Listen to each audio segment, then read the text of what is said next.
Hello and welcome to another episode of Intersections. I'm your host, Doc Lammons. Today we're here at the East Alabama Chamber of Commerce with CEO Dennis Beson. Hey, Chris. Welcome, Dennis. And first of all, where's the chamber located? We're at 1107 Broad Street here in Phoenix City. Good. And as the name implies, even though the office is located right here in Phoenix City, the chamber is embracing a regional approach, right? Yeah, about 3 years ago, we made a big change. We decided to expand, be a little bit more inclusive to our regional partners, such as Smith Station, Crawford, Ladonia, Hurtsboro, Pittsview, anything in the area, Fort Mitchell, Russell County, all of Russell County, and we spill over into Lee County and Smith Station. And I think that also kind of aligns with some of the things with our cable company has become a regional, our newspaper is a East Alabama paper, and even our Board of Realtors, as you might know.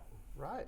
Of course, I'm with the East Alabama Board of Realtors, but we sort of embrace the same approach because we cover a service area similar to the chamber. I know personally, and several of our members benefit from their chamber membership. Go into a little bit about what the chamber can offer to an existing business, a new business, even a business that might be located outside the service area but may do business here. Sure. Well, Chamber of Commerce, of course, is really about what we can do to support business growth, business retention, trying to help the economic development of any of the businesses in the region. And a lot of times I think people get to the point where they think the only thing that the Chamber of Commerce does are networking events and breakfast and business after hours and things like that. And that certainly is part of who we are. But what a lot of people don't realize is that we are an educator. We try to put on forums and symposiums to help train small or medium-sized businesses that maybe they don't have the economics to afford their own training and development department. So we try to bring in experts to help with some ideas. We are a community advocate. I mean, we're a community, not only a community advocate, but we're also a political advocate. But we're a community service developer. Some of the things that we've done recently in the last couple of years is we helped purchase some benches that are now on the Phoenix City Riverwalk. There are 12 new benches, which was a big community development project. But we also got involved in kind of giving a kudos out to our veterans. And we did some veteran banners that get put up twice a year during Veterans Day week and then also Memorial Day week for those that were killed in battle. But as I mentioned before, we're also a political advocate. Our job is to kind of be the helper for businesses so that perhaps if they have any problems from a legislative nature or from a city or county level, they're having some struggles, we can be an intermediary for that small business. Mm-hmm. And I know you mentioned education. You've got a program coming up that I personally have participated in, but leadership. Yeah. East Alabama Chamber leadership class. Yeah. Tell us what the class involves, how's it structured, and how ways it can benefit those who participate in the class. Sure. So our leadership program has been going, at least from, I guess, the modern era, from about 2001. This would have been the 20th year, except COVID put us back in a year now. But the leadership program is designed not just for emerging leaders, but also folks like yourself that may have grown up in this area and didn't realize some of the things that were out there, and perhaps get a different spin or a more intimate view of how the region is run. Mm-hmm. So our leadership program starts in August and it finishes in May.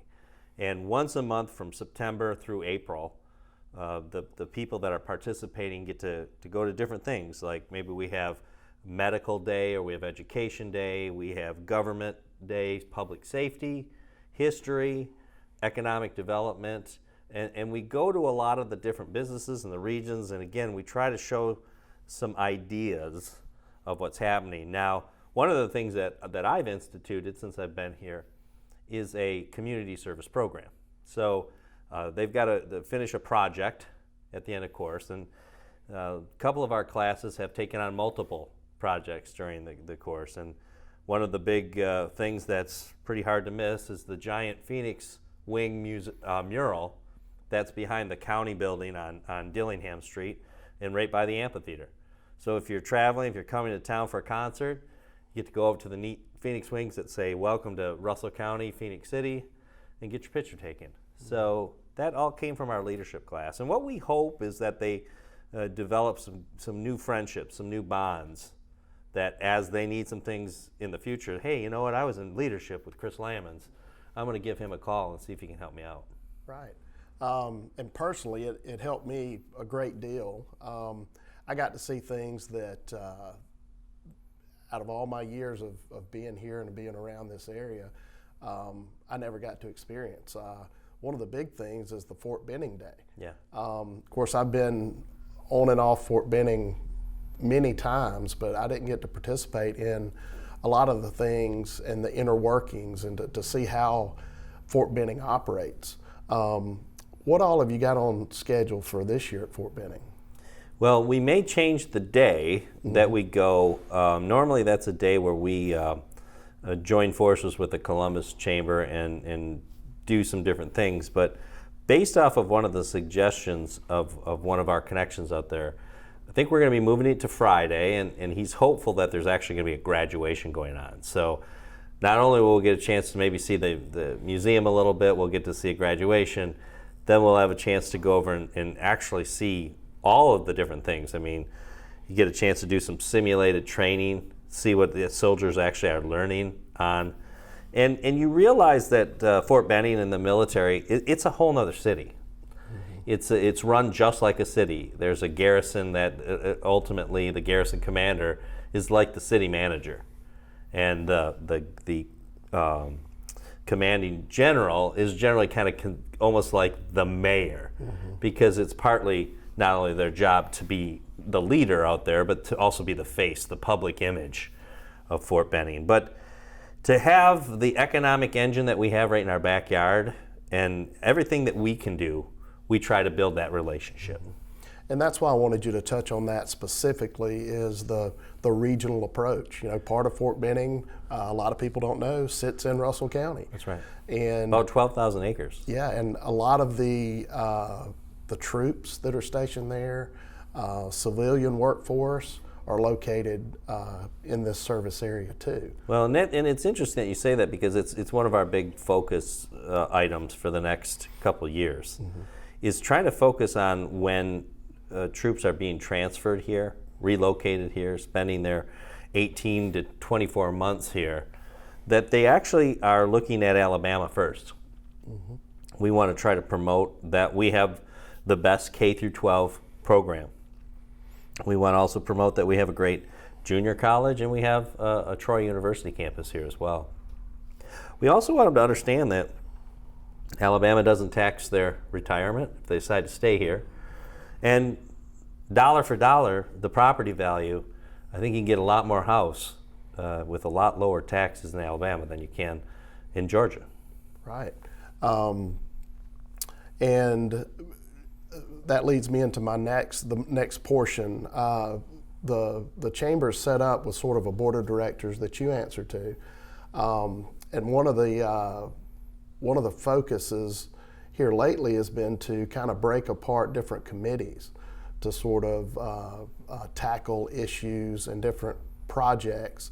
One of those is a government military affairs committee, and I guess the committee's made up of former military people, current military civilian personnel. Is that right? Yeah, what we've created is what we call a targeted advisory group.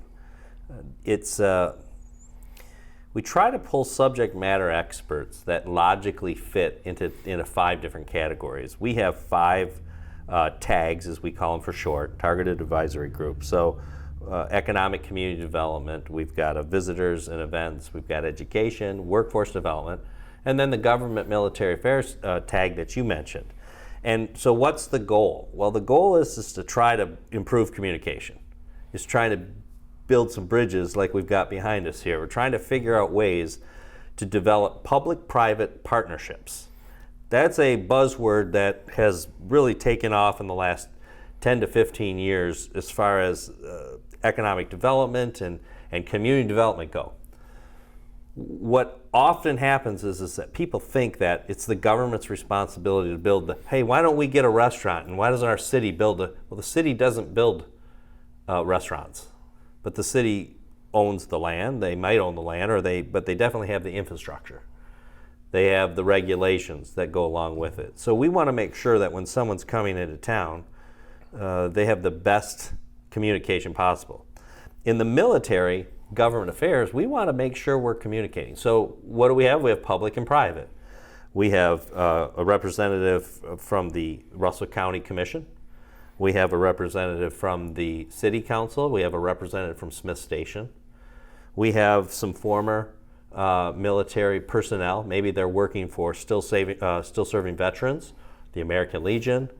And then we also have a couple of folks right from Fort Benning.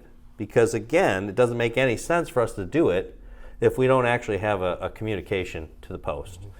So far, I think it's opened a lot of doors. I mean, you've been part of some of the meetings. You probably can attest that there's a lot more remembering that Alabama exists now that we're continuing to hear this committee. We're getting invited to things more.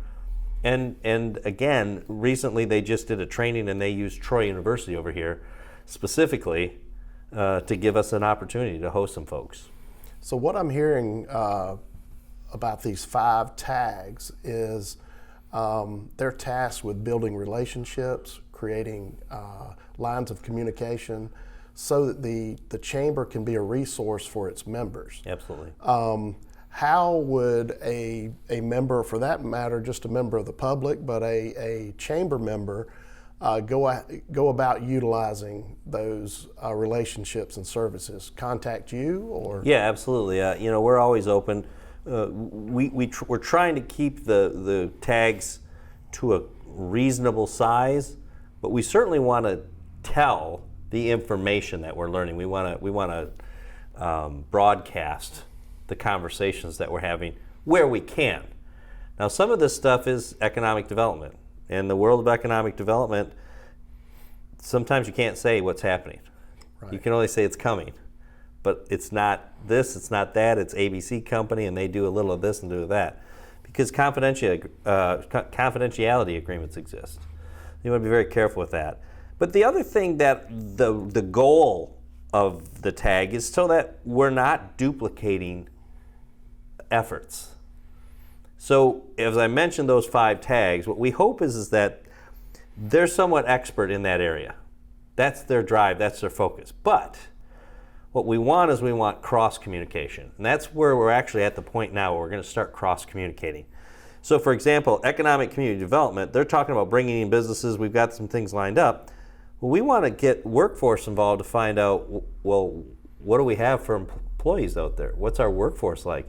Are we drawing folks from Auburn? Are we getting people that have a higher skill level? Do we have the entry-level positions here? So we definitely want that communication going on between the tags. Education's another good one. That ties into workforce development. It also ties into economic development, which then leads into, again, Chamber of Commerce. How does the member take advantage of that? Well, if a company, for example, like Vectorply, which is one of our largest employers, which has grown and grown and grown, is looking for training or workforce or whatnot, now we've been talking, we've invited them to the table, there's communication going on. They're chamber members. They feel good that we brought them to the table. So nobody had done that before, per se. So the reality of it is that the goal of the Chamber of Commerce is to be a communicator, a bridge builder, somebody that's driving growth in whatever sector, whether it's the business sector or even things like our Second Saturday Cleanup, which is a program that we do. It'll probably start in May again, now that the weather's warming up a little bit more. And we try to target some different areas in town and try to pick up some trash and just be a leader when it comes to community. Right, and have a positive impact on the community. Absolutely. One thing we haven't talked about yet is another resource and tool that the Chamber offers is the website, and a way for the Chamber to sort of be a conduit between its members and the general public. How's the website set up? And just say I'm moving to town. I think that would, of course, I use the Chamber site all the time to look for vendors, but go into that a little bit with the website. Sure, we have a pretty robust website, and one of the big things about the website is the business directory. So it's very easy to search for a plumber, to search for an electrician, to search for a store, a restaurant, and it gives you all the details on the location. Somebody might say, well, I can do that with Google. You're sure you can. But while you're into the Chamber website, you might look at a restaurant and, hey, I'm already here. Let me look into that plumber, that electrician, or whatever it might be while I'm here. I don't have to exit back out to another search engine. I can stay right here and I can go. And if anybody is what's interesting, it's still kind of exists for travelers. People go around. If you go to a new town, again, the modern day person will say, no, I got it all at the touch of my fingers. But there's a lot of people that recognize the Chamber of Commerce as if it's the visitor center. Is it the convention visitor center, the visitor center? There's maps there, there's books, they're going to steer me in the right direction. I know I can walk into a Chamber of Commerce, it's going to be a professional organization, I'm going to feel good about it. And any town you go to that has a Chamber of Commerce generally has that same feel. And then you get a little bit better layout too of the land. Somebody that's here can point you in the right direction. Mm-hmm. And we get customers all the time that come in looking for what should we do. But and that's another thing that we do. We have, as you mentioned in the website, we've got an events calendar. So once you get here and you're looking for things to do from a chamber or even a regional stuff, because our members post their events. Mm-hmm. You post some events on there. I know that the SBDC posts a lot of events that are training events. The Russell County Extension Office, training, a lot of stuff. So if you're looking for things like that, we have a full list. But we've also incorporated one other thing with our targeted advisory group that's designed for visitors and guests. We have created another website, it's a secondary website, and it's called EastAlabamaCalendar.com. So you're sitting in your hotel room on Friday night and you want to know what's happening in the region. Type in EastAlabamaCalendar.com or EastAlCal.com, and it gives you a whole list of icons of different places. The Crawford Park, for example, or Smith Stations, all the activity they do out there, the Riverwalk, the amphitheater. All you have to do is click on it and you get to see what's happening. So again, we try to be as visitor friendly as we can be. We try to be what we can be for members, and we also help non-members. We try to just stimulate business. The Chamber did a lot during COVID with sending out information, small business information, PPP loans, the SBA loans, and just giving people a reassurance that we would get through this, mm-hmm. giving information. We also had our Chamber Foundation, which is our sister organization, our married organization here, gave away at the moment $17,000 worth of small business grants, $1,000 small business grants, just to try to help businesses get to the next month. Mm-hmm. Pay your electricity, pay your rent, put more stock back on your shelf. Believe it or not, people don't think about that, but the mom and pop business, and they were specifically geared for businesses that were 10 employees or less approximately. And that's a hard thing, knowing if you're going to be able to pay your water bill this month till this pandemic lets up, which, thank goodness, it's finally starting to ease back. Again, community focused and focused locally. I know the Chamber has a saying, shop local and seek out a Chamber member first. Back to the website that kind of ties that in. You track hits on the website, right? Yeah. Right now we're averaging about 800 to 900 hits a month, and those are predominantly to the directory. And those are local hits Yeah. for somebody looking locally Yeah. for a member business, correct? Yep, we don't have too many hits from Taiwan or Russia or anything like that. For the Right. most part, we can usually see that those businesses are within a 25 to 30 mile radius. Right. So if a business out there is on the fence about possibly joining the chamber, that's and you can go into pricing in a minute, but for approximately $20 a month, Yeah. you can be in front of 800 plus Yep. contacts that are searching the directory for local businesses. Yeah.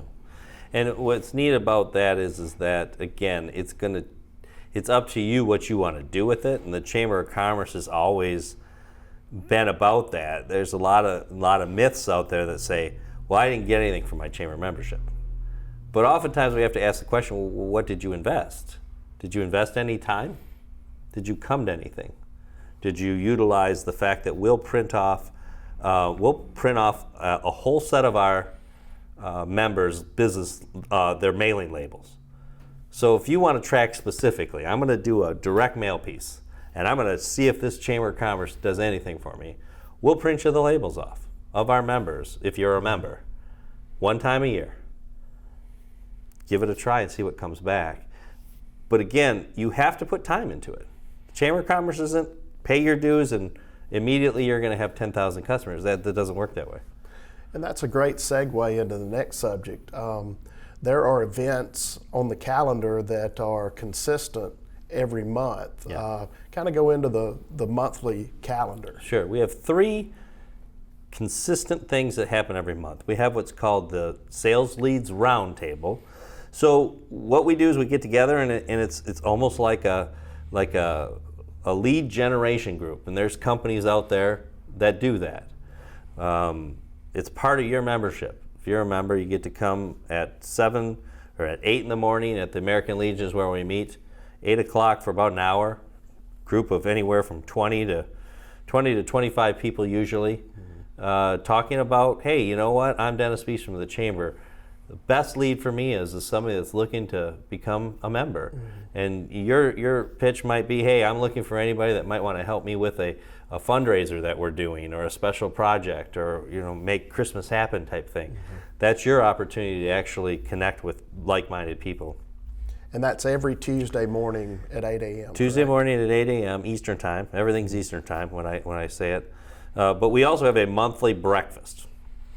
It's designed specifically for networking and content. So, for example, the speakers we're going to have this month are the 3 mayors, Skip Henderson, Eddie Lowe, and Bubba Copeland. And that starts at 7:30 a.m. Eastern Time, and that's at the Board of Realtors office. And we have a speaker every month.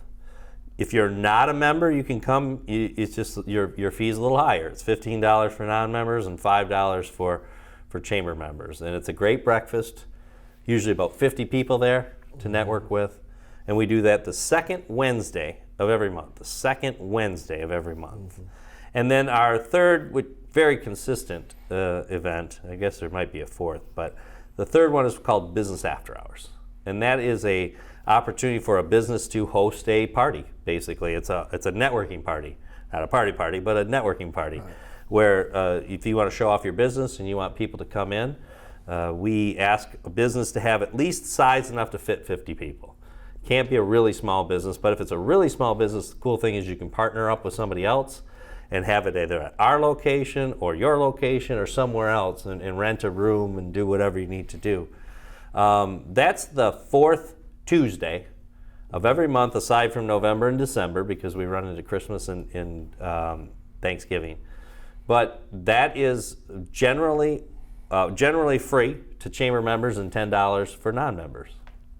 Well, great. And also another service, if a company's just opening up or just moved to town and would like to join the chamber, you offer ribbon cuttings, right? And what goes into the ribbon cuttings, and what does the chamber offer there? If a business actually has a physical location, we certainly will do a ribbon cutting. If they don't want to do a ribbon cutting, we've got a great program right now. We've got a great partnership program. So PMB Broadcasting, the Citizen of East Alabama, and us, we do 3 different kinds of networking or marketing for them.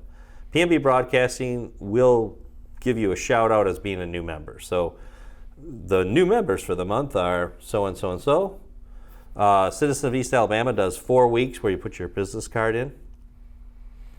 And then we do a video, small video, about a minute long, and we put that on our Facebook page. Ribbon cuttings are available, again, if you have a physical location.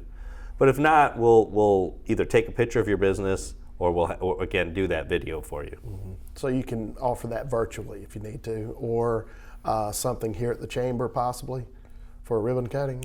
Correct. Okay. This is the fallback position for everything. Right. Well, good. At this point, I'd love for you to kind of show us around the building. I know you've got a room dedicated to entrepreneurship. Before we go in there, will you tell us a little bit about that room? Sure. Well, we have a great partner, and we owe this space to Alabama Power. They have been a great partner along the years. They try to find new and innovative ways to be supportive of economic growth. And one of these grants that they help us get was to create a shared space. It's something that probably in the last 15 years in the business world has become increasingly bigger and bigger. Mm-hmm. A startup center, so that, for example, when you've got a great idea, you want to start a new business, you don't have a lot of money, you're kind of sick of working out of your home office or your basement, and you want to get some visibility.